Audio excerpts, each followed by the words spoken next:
کرم دین چوکیدار اپنی سائیکل کے ہینڈل سے گوشت کی چند تھیلیاں لٹکائے تیز تیز پیڈل مارتا ہوا اپنی دھن میں چلا جا رہا تھا۔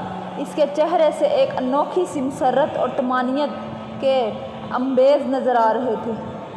ایک انتہائی غریب سے محلے میں پہنچ کر اس نے گھر کے سامنے سائیکل روکی اور گھر کا دروازہ کھٹکھٹایا۔ کچھ دیر بعد اندر سے ایک نسوائی آواز آئی، جی کون؟ باجی میں ہوں کرم دین۔ اس کے بلند آواز سے جواب دیتے ہوئے دروازہ کھلا اور دوپٹے کے پلو سے چہرہ ڈھانپے ایک عورت نظر آئی۔ کرم دین نے نگاہیں جھکاتے ہوئے اس خاتون کو بڑے احترام سے سلام کیا، حال احوال پوچھا، عید کی مبارکباد دی اور گوشت کی ایک تھیلی اسی کی طرف بڑھاتے ہوئے کہا کہ لیں باجی یہ آپ کا حصہ ہے۔ اس عورت نے تھیلی لیتے ہوئے بڑے گلوگیر لہجے میں کرم دین کو مخاطب کرتے ہوئے کہا کہ کرم دین میں تیرا شکریہ ادا نہیں کر سکتی، بس اللہ کے سامنے اپنے بچیوں یتیم پیش کر کے تیرے لیے ہمیشہ خیر مانگتی رہوں گی۔ یہ سن کر کرم دین کی آنکھیں بھی ڈبڈبا گئیں۔ اس نے جلدی سے چہرہ دوسری طرف کرتے ہوئے کہا کہ دیکھ بہن، تجھے کتنی بار کہا ہے کہ ایسی باتیں نہ کیا کر، مجھے اچھا نہیں لگتا، تو میری بہنوں کی طرح ہیں اور تیری بیٹیاں مجھے اپنے بیٹوں کی طرح ہی عزیز ہیں۔ اچھا میں اب چلتا ہوں، مجھے اور گھروں میں بھی ان کا حصہ پہنچانا ہے۔ یہ کہہ کر وہ اس خاتون کا جواب سنے بغیر سائیکل پہ بیٹھا اور جلدی سے آگے بڑھ گیا۔ یہ حاکم اعلیٰ مالی کا گھر تھا اور یہ خاتون حاکم اعلیٰ کی بیوی تھی۔ کرم دین چوکیدار اور حاکم علی مالی ایک بہت بڑے سیٹھ کے بنگلے پہ کام کرتے تھے۔ دونوں میں اگرچہ کچھ خاص تعلق نہیں تھا، بس اچھی سلام دعا تھی اور روز آتے جاتے ایک دوسرے کا حال احوال پوچھ لیتے تھے۔ دونوں میں غریبی کے علاوہ ایک بات یہ بھی مشترک تھی کہ دونوں کی چار بیٹیاں ہی تھیں، بیٹا کوئی نہیں تھا۔ ایک دن ایسا ہوا کہ حاکم علی کام پہ نہ گیا۔ یوں تو وہ پہلے بھی کئی بار چھٹی کر لیا کرتا تھا، مگر آج شاید سیٹھ صاحب کے کچھ مہمان آنے تھے، اسی لیے انہوں نے کرم دین کو اس کا پتہ کرنے کے لیے اس کے گھر بھیج دیا۔ کرم دین وہاں پہنچا تو دیکھا کہ اس کے گھر تو گویا قیامت سگرا برپا تھی۔ حاکم علی کی بیوی اور بیٹیاں وہ باڑے مار مار کے رو رہی تھیں۔ حاکم علی رات سویا تو صبح اٹھا ہی نہیں۔ وہ اپنی بیوی اور بیٹیوں کو اس دنیا کے رحم و کرم پہ چھوڑ کر ہمیشہ کے لیے سو چکا تھا۔ کرم دین بیچارہ خود بھی بہت غریب آدمی تھا اور بال بچے دار بھی، مگر اس دن سے ہر چھوٹی بڑی عید پہ جتنا ہو سکتا تھا ان کے لیے کوئی نہ کوئی چیز اور گوشت پہنچا دیا کرتا تھا۔ کرم دین جب پہلی بار ان کے ہاں گوشت لے کر آیا تو حاکم علی کی بیوی نے روتے ہوئے کہا کہ کرم دین اللہ تیرا بھلا کرے، آج میرے بچے 1.5-2 سال بعد پہلی بار گوشت کھائیں گے۔ بس یہ جملہ سننا تھا کہ اس دل پہ خنجر سے چل کے رہ گئے۔ بس وہ دن تھا اور آج کا دن کہ وہ ان کے ساتھ ساتھ ایسے 4-5 اور گھروں کی بھی وقتاً فوقتاً مدد کرتا رہتا تھا۔ باقی گھروں میں بھی گوشت کی تھیلیاں پہنچا کر وہ واپس پلٹتا تو کافی دیر ہو چکی تھی۔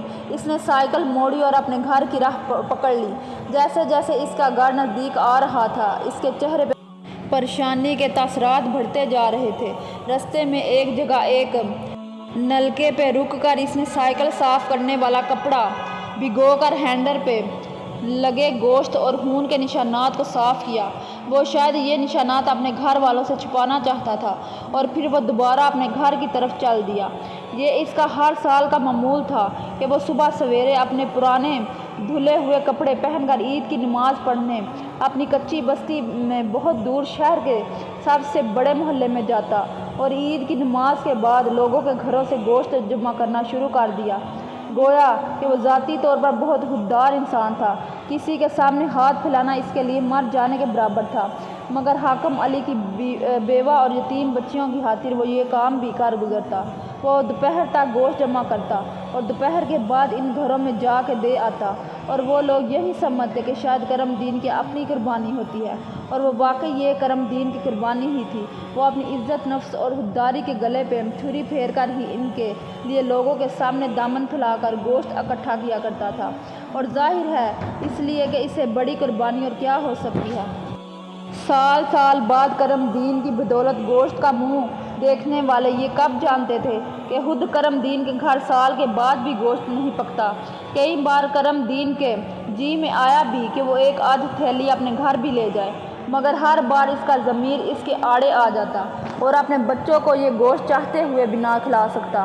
کرم دین کی بستی قریب آ چکی تھی۔ اس نے اپنی آنکھوں کی نمی کو لوگوں سے نظر بچا کر صاف کیا اور اپنے درد و عالم کو چہرے کے مصنوعی تاثرات سے چھپانے کی کوشش کرتا ہوا اپنی گلی میں مڑ گیا۔ اب اس کے سامنے اس کے اپنے گھر کا دروازہ موجود تھا، جس کے اس پر غربت و فلاح کا لبادہ اوڑھے اس کی بیوی اور بیٹیاں اس کی منتظر تھیں۔ کرم دین نے کچھ لمحے توقف کر کے دروازہ بجا دیا۔ اس کی چھوٹی بیٹی نے دروازے کی درز میں سے اپنے باپ کو دیکھ کر دروازہ کھول دیا۔ کرم دین سر جھکائے ہوئے اپنے گھر میں داخل ہو گیا۔ اس نے اسی طرح اونچی آواز میں سب کو سلام کر کے سر اٹھایا تو دیکھ کے حیران رہ گیا کہ اس کے صحن کے بچیوں بیچ کھانے پکانے کے سامان کا ڈھیر لگا ہوا ہے اور ساتھ ہی ایک تھیلے میں اچھا خاصا گوشت بھی پڑا ہوا ہے۔ کرم دین نے حیرت سے اپنی بیوی کی طرف دیکھا اور پوچھا کہ یہ سب کہاں سے آیا؟ اس کی بیوی بولی کہ یہ ایک بہت بڑی گاڑی میں کوئی بڑا آدمی آیا تھا، وہ کہہ رہا تھا کہ وہ آپ کو جانتا ہے اور ساتھ میں ایک چٹھی بھی دے کر گیا ہے۔ میں نے سامان تو اس کے اصرار پہ رکھ لیا مگر اب آپ کے انتظار میں ہی تھی، اور ساتھ ہی ایک لفافہ کرم دین کی طرف بڑھا دیا۔ کرم دین نے جلدی سے لفافہ کھولا اور اس میں موجود چٹھی پڑھنے لگ گیا۔ سلام دعا کے بعد لکھا تھا کہ یار کرمے، میں تجھے ایک عام سا بندہ سمجھ رہا تھا مگر تو بہت بڑا آدمی نکلا، اتنا بڑا کہ تیرے سامنے مجھے اپنا آپ بہت چھوٹا محسوس ہونے لگا ہے۔ مجھے تیرے بارے میں کچھ باتیں کہیں سے پتہ چلی تھی، پھر میں نے سارا دن تیرا پیچھا کیا اور حاکم علی کے گھر تک جا پہنچا، وہاں سے مجھے تیرے بارے میں باقی سب پتہ چل گیا، اور جب تیرے گھر آیا تو پتہ چلا کہ تیرے اپنے گھر کے حالات بھی بالکل انہی لوگوں جیسے ہیں۔ کرمے، یہ کچھ چیزیں عید کا تحفہ سمجھ کر قبول کر لے، تجھے اللہ کا واسطہ انکار نہ کرنا۔